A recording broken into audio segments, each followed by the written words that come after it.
तो आइए अब हम रचनानुवाद कौमुदी को पढ़ने के अनंतर लघु सिद्धांत कौमुदी का अध्ययन करते हैं। ठीक है, घबरा गए क्या आप लोग? रचनानुवाद बोल दिए तो। कल तक हमने देखा था मैं उयो वो वा, यानी कि मैं प्रत्याहार का कोई वर्ण हो, उसके बाद उई यह निपात हो, उसके बाद कोई स्वर हो तो उई के उकार को वा हो जाए। यही पढ़ा था ना। इसका उदाहरण क्या था? किमु धन उक्तम बराबर किम उक्तम, और दूसरा क्या था? किमु उक्तम। ये जो प्रकृत भाव होकर के प्लुत प्रक्रिया आच नित्यम से नित्य प्रकृत भाव हो जाता था। निपात एका जनांक करता क्या है? प्रकृति संज्ञा करता है। ठीक है, देखिए जो चीज़ ना आए ना उसको जबरदस्ती बार बार ख्याल करते रहिए क्या है उसका अर्थ। आएगा वही, क्योंकि जो चीज़ गलत होती है वो दिमाग में बैठ जाती है, घर कर जाती है, वो निकलती नहीं जल्दी। जैसे हमारा संधि विग्रह समास विच्छेद, वो जल्दी जाएगा नहीं। मैं जानता हूँ, बोलते समय मैं जानता हूँ गलत बोल रहा हूँ, लेकिन उस समय जो लय वाहिता बनी रहती है वही निकल जाता है। समास क्या होता है? संधि क्या होती है? विच्छेद। तो अगला नियम है इको सवर्णे साकल्यस्य ह्रस्वस्य।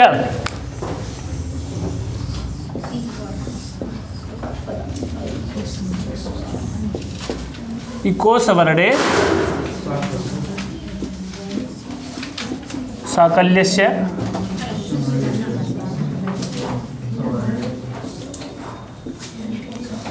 इसका सूत्र संख्या क्या है? 6-1-23।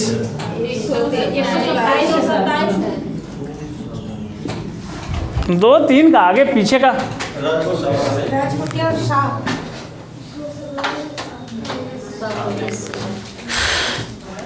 इसमें इसकी वृत्ति में लिखा गया है कि पदांता इको ह्रस्वा वास्यु। पदांत इक हो, उसके बाद कोई ह्रस्व अवर्ण हो, उसके बाद क्या हो? पदांत इक हो। इधर देखिए नियम, हाँ, पदांत इक में कौन कौन से आते हैं? ई उ री री। फिर इसके बाद कहते हैं कि असवर्णे, असवर्ण अच हो।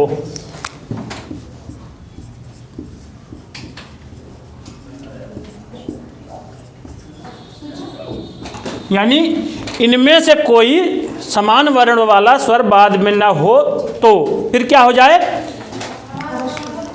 इको ह्रस्वश्च, इक को ह्रस्व हो जाए, यानी कि इसको क्या हो जाए?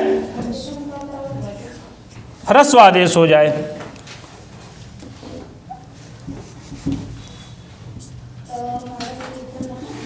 यही नियम कहता है। इधर पदांत इक हो, यानी ई उ रील री इतने वर्णों में से कोई एक हो, इसके बाद असवर्ण अच हो, यानी इसका कोई सवर्णी अच ना हो, फिर क्या इसको क्या हो जाए? ह्रस्व हो जाए। बस यही नियम बताता है। इसमें लिखा है पदांता इको ह्रस्वा वास्यु। वा मने विकल्प से होगा, क्योंकि यहाँ बताए हैं साकल्य से इस ऋषि के मत में ह्रस्व होगा। ठीक है, असवर्णे अच, यानी बाद में असवर्ण अच होने पर, यानी इधर असवर्ण अच हो, इधर इक हो, तो इस इक के स्थान पर ह्रस्व हो जाए। बस यही कहता है।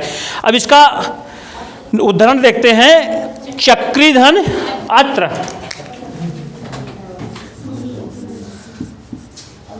चक्रीधन अत्र। चक्री का क्या अर्थ होता है?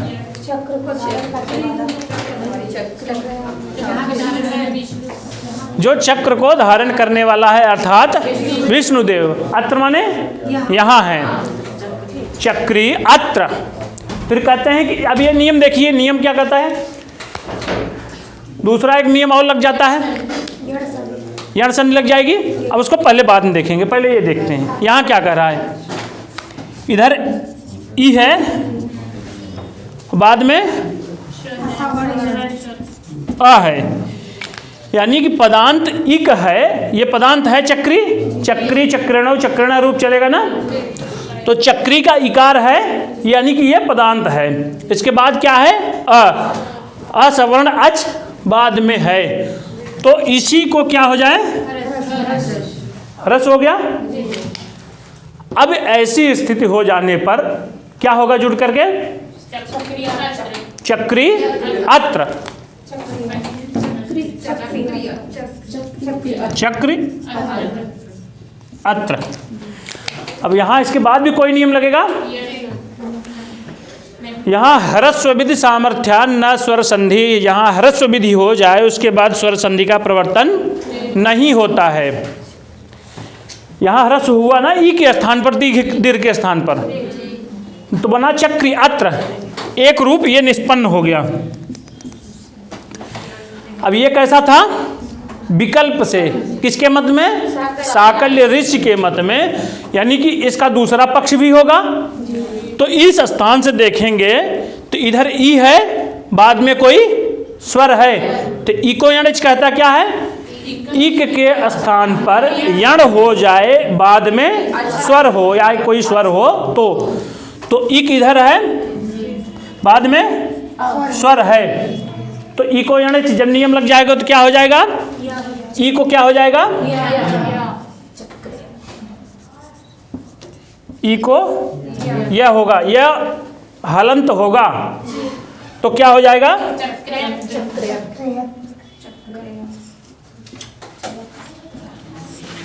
चक्रेत्र। ठीक, ये जैसे इसको थोड़ा सा और तोड़ करके लिख देते हैं, अब समझ में आ जाएगा। इसको हटा देना।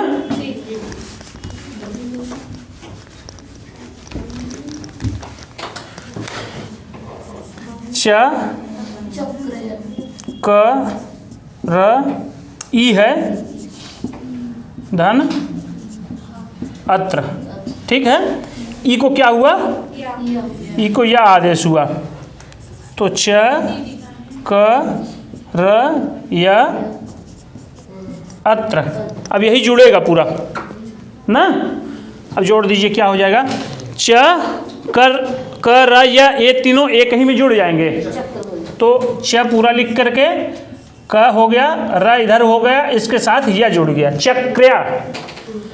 अब बाद वाला अ इस यकार में जुड़ जाएगा, पूरा हो गया। बाद में क्या बचा है? चक्रेत्र, सिद्ध हो गया। यानी कि ये रूप कैसा बन गया? दूसरा वाला जो नित्य है। वैकल्पिक कौन सा था? चक्र अत्र, ये वाला, यानी इसके पहले जो बताए थे ये वाला।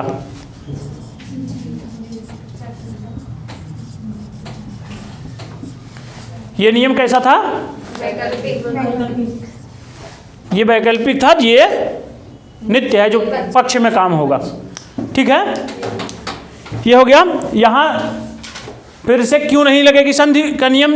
यहाँ भी तो लग सकता था इकोणच, इक हो बाद में यह आ हो, कोई स्वर हो, तो इक के स्थान पर यह हो जाना चाहिए था ना। क्यों नहीं हुआ? वहाँ बताया था कि साकल्य ऋषि का मत नहीं है, तो वहाँ ये था कि ह्रस्व विधि सामर्थ्यात, जब ह्रस्व विधि यहाँ हुई है ना, इसी के कारण दोबारी कोई संधि प्रवर्तित नहीं होगी। ह्रस्व विधि सामर्थ्यान न स्वर संधि, ये एक नियम बताया गया है। यहाँ हो गया। फिर आगे चलते हैं। आगे लिखा गया है कि चक्र अत्र चक्र्यत्र। ठीक, इसमें लिखा गया है, देखो, ह्रस्व विधि सामर्थ्यान न स्वर संधि। ह्रस्व विधि के बाद कोई संधि का कार्य प्रवर्तन नहीं देखा जाता है, वो नियम इस पद में लगेगा। फिर चक्र धन अत्र, ये रह गया। और दूसरा जो पक्ष वाला बना रहा इको यानच वाला, चक्र्यत्र, दूसरा रूप सही हो गया ये वाला। फिर कहते हैं कि पदांता इति किम, पदांत ऐसा क्यों कहा गया है? क्योंकि चक्री एक पद है ना, चक्री चक्रण चक्रण रूप चलता है। अब बताते हैं कि पदांत ऐसा क्यों कहा गया।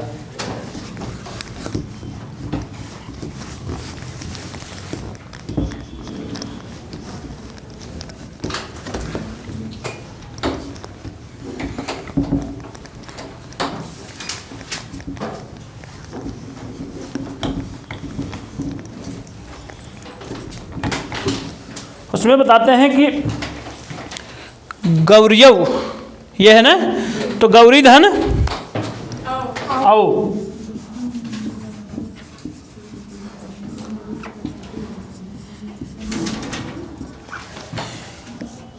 ये पद नहीं है, अपद है। चूंकि बताए हैं कि सुप तिङन्तम पदम, गौरी का रूप कैसे चलेगा? कैसे चलता है? नदी, उससे भिन्न चलेगा। ये शायद विसर्गांत है। यहाँ ये मानिए कि ये पद नहीं है, बस ये समझिए कि जब इससे सुप और तिंग जुड़ करके बनेंगे, यहाँ क्या जुड़ेगा? सुप जुड़ेगा, क्योंकि तिंग क्रिया रूपों से जुड़ता है, सुप जो है शब्द रूपों, सुप शब्द रूपों से जुड़ता है, तिंग जो है धातु रूपों से जुड़ता है। ये गौरी पद नहीं है, इसलिए यहाँ कौन सी संधि नहीं हुई है? यही जो अभी बताए हैं। यहाँ ईकार है, दीर्घ ईकार है ना, इसी को कहे थे ना कि ह्रस्व हो जाए, ई है, इसी को कह रहे थे कि ह्रस्व हो जाए ना, लेकिन यहाँ नहीं होगा क्योंकि ये गौरी पद नहीं है, इसलिए यहाँ नहीं हुआ है। अन्यथा में अगर ये पद होता तो क्या हो जाता? गौरी धन। अब ऐसी स्थिति बनी नहीं, इसलिए क्या हो गया? ई के स्थान पर यण हो गया, तो जोड़ देंगे तो क्या हो जाएगा? गौरीयव। अच्छा, ये गौरी ही काहे के इसमें दिए हैं? कोई कारण रहा होगा। इसके आगे वाला सूत्र देखिए क्या है?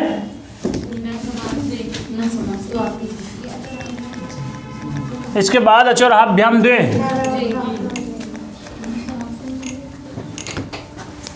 न समासे है पहले क्या? अच्छा, वार्तिक होगा। हाँ, न समासे, न माने नहीं, समासे माने समास में, न समासे इसके बाद है, अगले वाले सूत्र के बाद में है ना। अच्छा हाँ, चलिए कोई बात नहीं, कहीं भी दिया हो। कहते हैं कि न समासे, न समासे, समास में नहीं, तो इसका उदाहरण देते हैं कि वापी वाप्यस्व, वापी धन अश्व, वापी धन अश्व। यहाँ दीर्घीकारांत है, बाद में असवर्ण स्वर है, तो यहाँ भी हो जाना चाहिए था उस नियम से, यहाँ हो जाना चाहिए था ना। तो कहते हैं कि समास में भी नहीं, समास है। वाप्याम अश्व, वापी का घोड़ा, ये पदांत है, ये पदांत भी है, इसलिए न समासे इस नियम के तहत इसको ह्रस्व नहीं हुआ। तो क्या हो जाएगा? नियम कौन सा लगेगा? ई को याना चिलक करके ई को या हो गया, तो क्या बन जाएगा?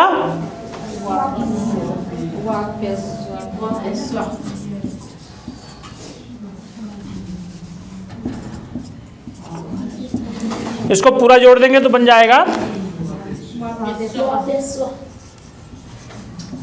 वाप्यस्व। क्लियर है? इसमें कुछ दम नहीं था, ये एकदम सरल है। बस ये कहता है कि समास होने पर भी नहीं हो, बस वाप्यस्व।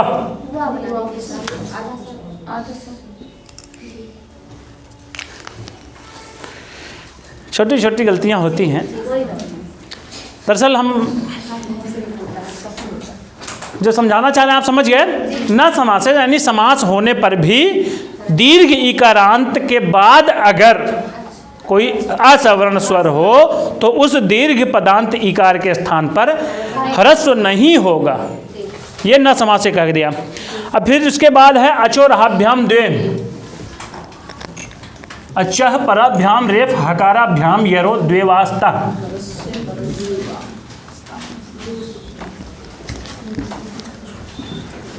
अचोरहाभ्याम द्वे,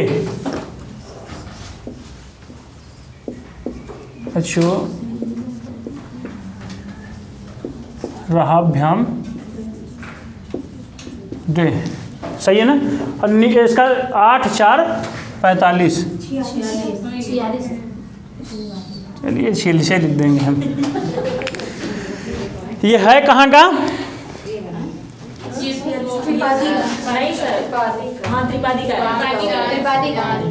त्रिपादी का है ना, इसको ध्यान में बैठाए रहिए। ये कहाँ किसके प्रति असिद्ध होगा?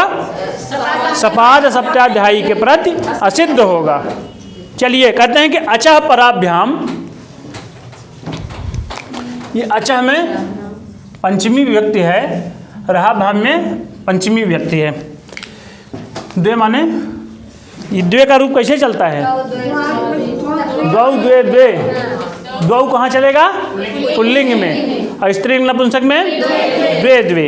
ठीक है, तो कहते हैं कि अच हो, उसके बाद रह हो, अच हो, इसके बाद र हो या ह हो, फिर इसके बाद यर प्रत्याहार हो। यर हो तो उसी यर को द्वित्व, सही है। अच हो, उसके बाद रह हो, उसके बाद क्या हो?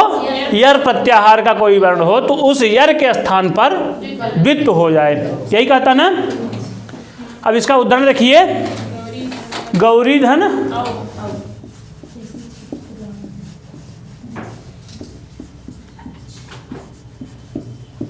औ था। पहले नियम क्या लगा? इको यणच,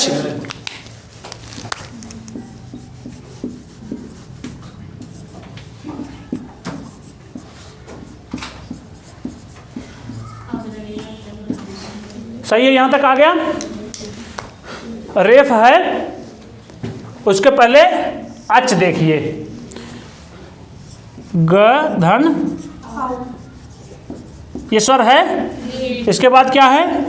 र है, उसके बाद यर प्रत्याहार है, र है के बाद यर है, यर माने यह है, तो इसी को कह रहे हैं कि दो बार लिख दीजिए। इसके बाद जो जैसा है वैसे ही लिख दिया जाएगा। ठीक, अब जोड़ दीजिए, क्या बन रहा है? ग और अ मिलकर के गौ हो गया। र या, अब देखिए ये र है तो यह कहाँ जाकर बैठेगा? जब यह अपना स्वर पाएगा उसी स्थान पर रुकेगा, तो इसको छोड़ देंगे। यह है, उसके बाद औ आ रहा है ना, तो औ लिखेंगे, फिर यहाँ लगा देंगे। स्वर पाया तब ये ऊपर चला गया। आप तो यहाँ पढ़ेंगे रेफस्ती कितनी विधा कै गति होती है? अचाम दृष्ट्वा ऊपरि जाति, हसच अचाम दृष्ट्वा धो जाति, हसच चोपरि गच्छति, और खरी अवसानो विसर्ग स्यात् रेफस्य त्रिधा गति। लेकिन जब पाणिनि शिक्षा पढ़ेंगे आप, वहाँ देखिएगा कि रेफ की कई गतियाँ होती हैं, वहाँ बताएंगे। अभी ये उसका प्रकरण नहीं है। सिद्ध हो गया यह शब्द गौरियऊ। उसी प्रकार से कर्म, मूर्ख, ठीक है, तमाम शब्द बन जाते हैं। जैसे आर्य, कार्य, जहाँ पे मतलब होगा तो समझ लेंगे अचो। हाँ, लगा लीजिएगा ना नियम। तो अच हो, उसके बाद रह हो, उसके बाद कोई यर प्रत्याहार का वर्ण हो, तो बाद में जो यर प्रत्याहार है इसी वर्ण को द्वित्व हो जाए। यर में जितने वर्ण आएंगे, तो उनका द्वित्व हो जाएगा। इसी प्रकार से दुर्ग, कर्म, इसी प्रकार से मूर्ख, मूर्छना। मूर्छना में तो थोड़ी सी और एक नियम और लग जाता है। ठीक है, न समासे हो गया। अब आज के प्रकरण का अंतिम सूत्र है ऋत्यकः।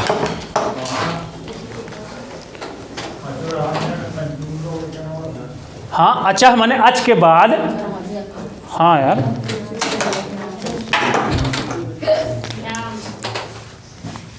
ये पंचमी विभक्ति बहुवचन का है।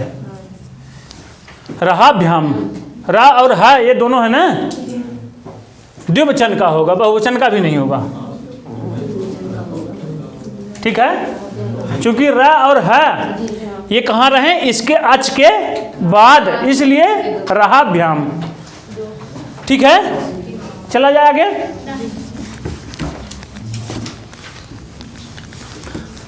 अगला नियम है रित्यकः। रित्यकः में कौन सी संधि हुई है?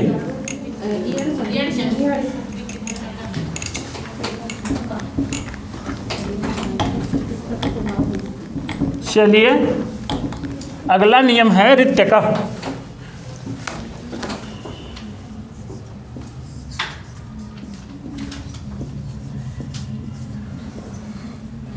ये क्या है?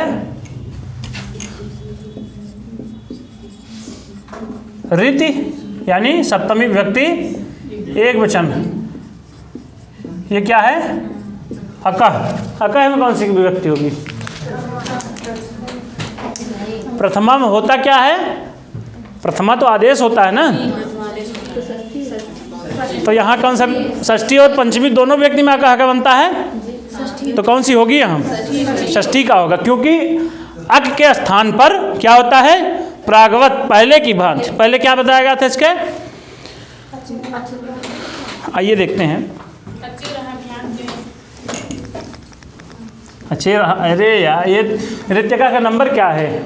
6124।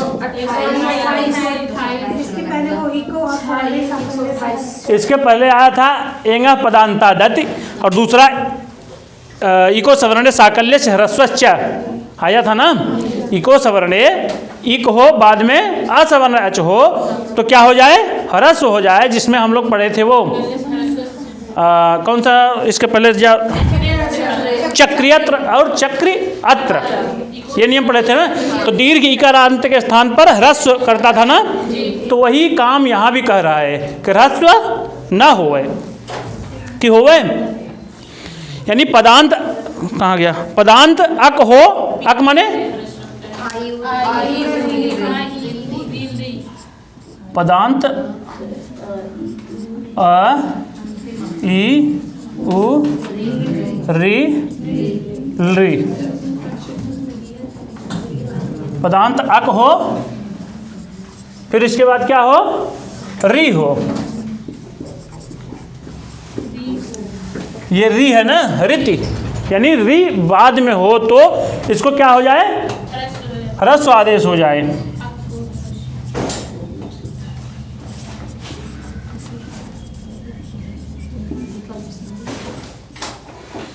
जैसे वहां हुआ था चक्री धन अत्र बराबर चक्रियत्र हुआ था ना, तो यहाँ वही नियम है। रीति परे पदांता अकः प्रागवत वा। प्रागवत माने ह्रस्व जो किया गया था इसके पहले इको सवर्णे साकल्य से ह्रस्वश्च से, तो ब्रह्मधन ऋषि, और दूसरा है ब्रह्मधन ऋषि। प्रकृत भाव होगा, बता रहे हैं। ब्रह्मधन ऋषि, ये कहे क्या है? माने पदांत अक हो, उसके बाद क्या हो? रीति। रीति माने रिकार बाद में है, और फिर पदांत क्या हो? ये ब्रह्मा है। ब्रह्मा का रूप कैसे चलेगा?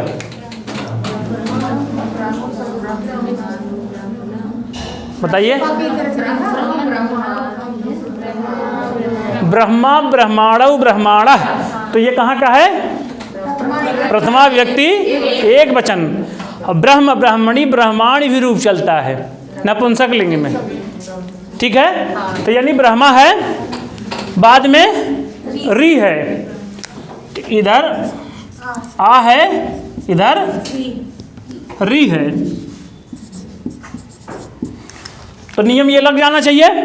अब देखते हैं, कहता क्या है? पदांत अक हो, अक माने अ, इसके 18 भेद सहित होंगे ये, तो 18 भेद में एक है दीर्घ वाला, तो यानी कि ये नियम यहाँ तक ठीक है। अब आगे कह रहा है कि रीति यानी रिकार परे हो, तो यहाँ भी देखिए रिकार है, तो इसके स्थान पर ह्रस्व हो जाए।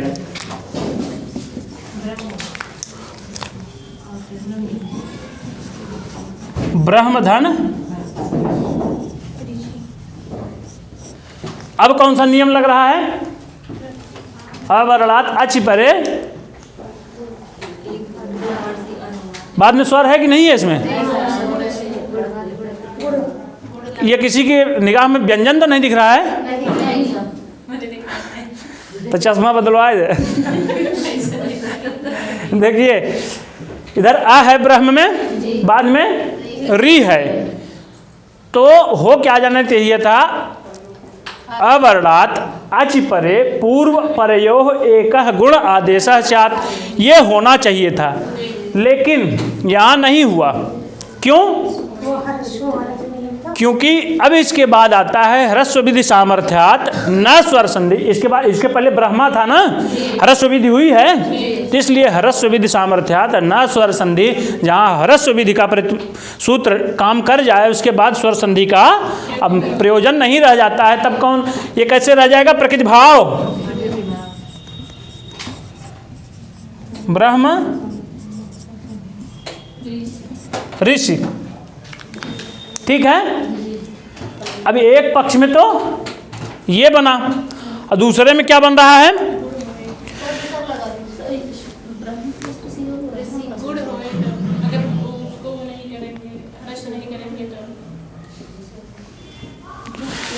अब अगला है ब्रह्मा ऋषि। जब ह्रस्व नहीं किया जाएगा, यानी ये वाला नियम अगर ये नहीं किया जाएगा तब क्या होगा, इसको देखते हैं।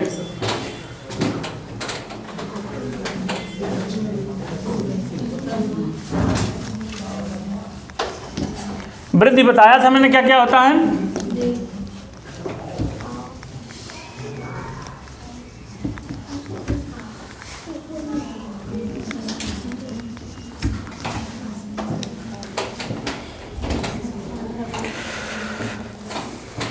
क्या है कि ब्रह्माधन ऋषि, ह्रस्व के अभाव पक्ष में ब्रह्माधन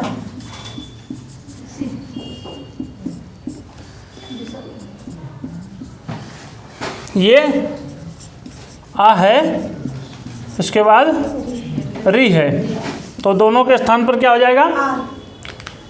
अब पहले देखिए क्या होता है, गुण कौन कौन से हैं, अ ए ओ, किसका उच्चारण स्थान, कंठ, इसका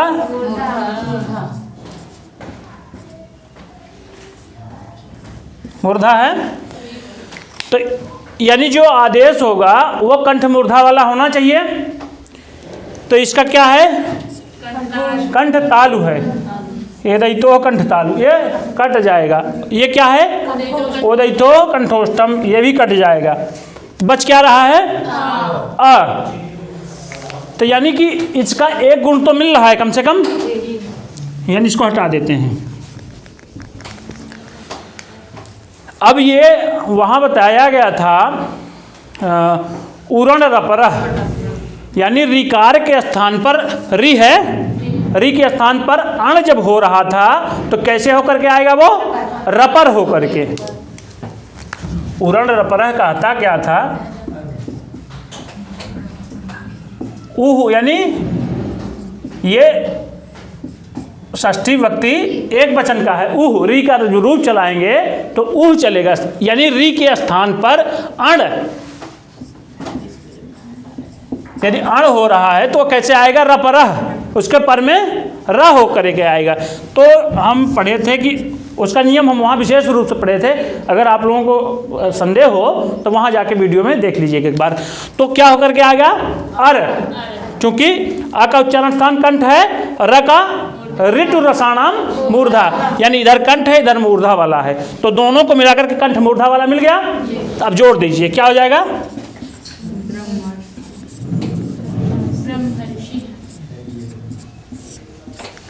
सही है, यानी ये र तब तक ऊपर गया जब तक स्वर नहीं पाया। ठीक है, अच्छा इसको तोड़ करके लिखेंगे तो कैसे लिखेंगे,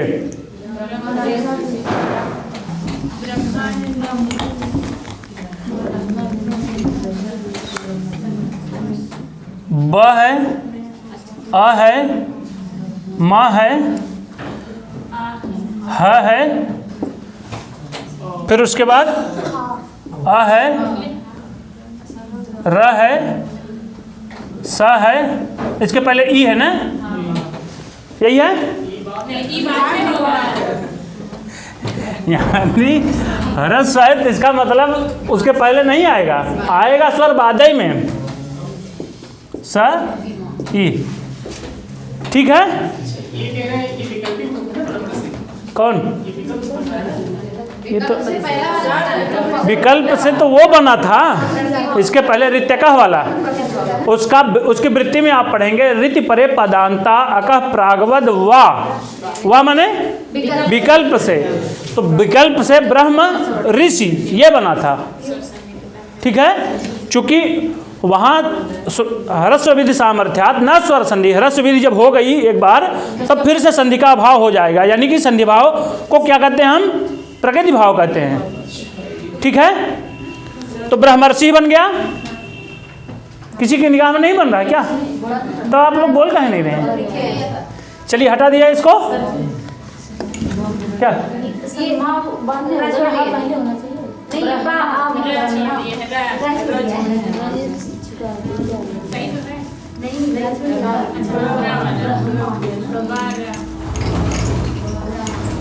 यहाँ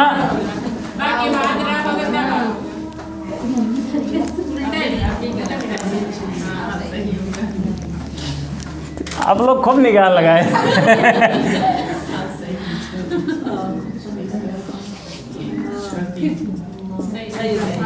ठीक है। अब सही हुआ। कई लोग चक्कर खाए।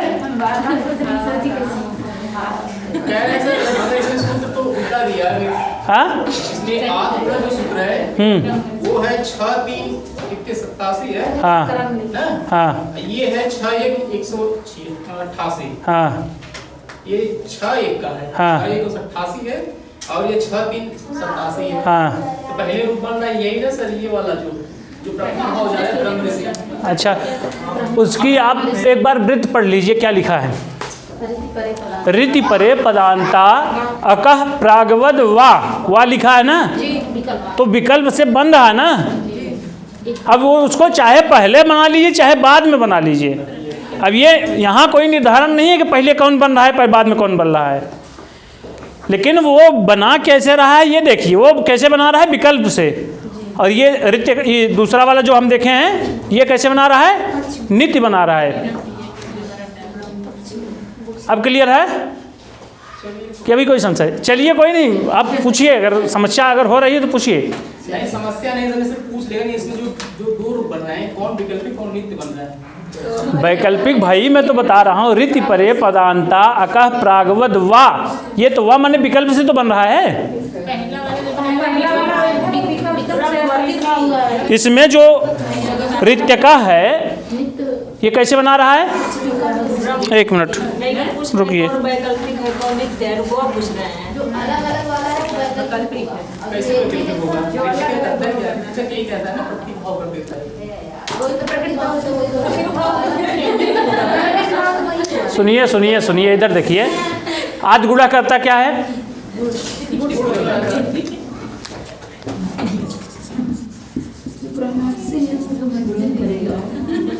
इसकी वृत्ति में देखेंगे तो लिखा हो गया अवर्णात अच परे। इधर अवर्ण हो बाद में कोई स्वर हो तो पूर्व परयो ये गुण एकादेश हो जाए। तो ये तो कह रहा है कि बस केवल हो जाए, ये विकल्प की बात नहीं किया, तो ये नित्य होगा ना? भी नहीं समझ में आया। गुण संधि नित्य है कि वैकल्पिक है ये बता दीजिए बस। नित्य है। तो नित्य बनेगा ना भाई ये। और उदाहरण दिया इसका। हाँ इसमें दिया है कि ब्रह्म ऋषि ह्रस्वादेश ये वैकल्पिक होने के कारण उससे अभाव पाछ में आयम के स्थान पे गुणादेश होकर ब्रह्म ऋषि बने। तो ब्रह्मर्षि नित्य है और ब्रह्म ऋषि ये वैकल्पिक है। जो अलग उसमें जो लिखा है वही समझ लीजिए, वही लिखा है जो मैं बताना चाह रहा हूँ। उसमें विकल्प से होगा, ऋत्य का विकल्प करता है। ऋत्य का विकल्प है, उसकी वृत्ति में आप पढ़ेंगे ऋति परे पदांता अकः प्रागवद वा। प्रागवद माने पहले की भांति जो ह्रस्व कर रहा था। इको सवर्ण साकल्य से ह्रस्वश्च से।